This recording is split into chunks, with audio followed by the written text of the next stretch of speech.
Estamos no segundo dia do encontro Ciência 2017.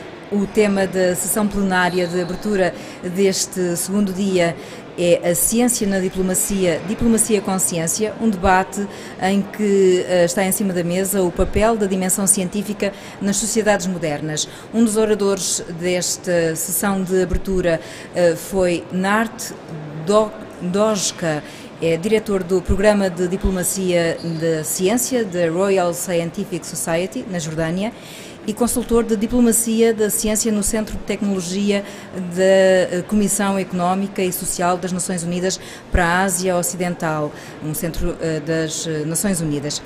What is your overview of this conference about science and diplomacy with science? Thank you for having me. It's a pleasure to be at Ciencia 2017. I have to say it's a very interesting event. The amount of the expertise and the participation, the diverse participation, is very impressive. The session on science diplomacy was very interesting, informative.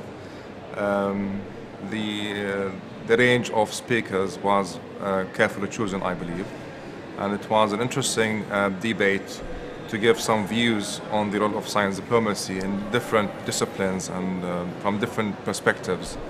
Science diplomacy is becoming one of the important issues in this era. There's a need for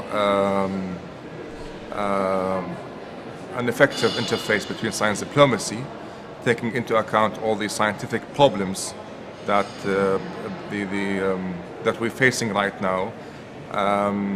For example, most of the problems that face the world now has a scientific dimension to its solution, either be it climate change or energy demands, and all these problems require scientific input.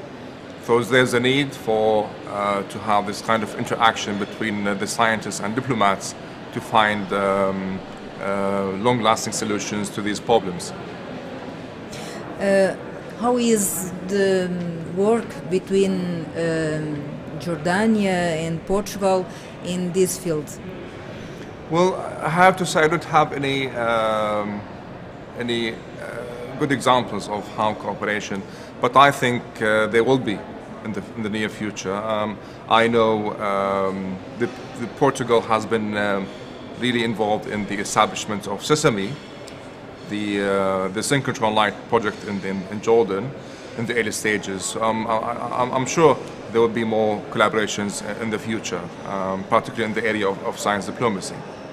What message would you like to leave to the Portuguese diplomacy and the Portuguese scientists to develop the diplomacy and science to the good relation with other countries, other nations?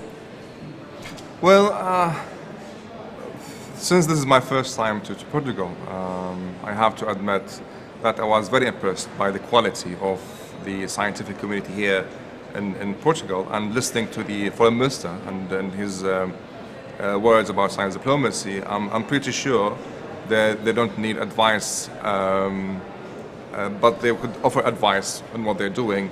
I think Portugal has a unique science community, a very dynamic, a coherent one, and would help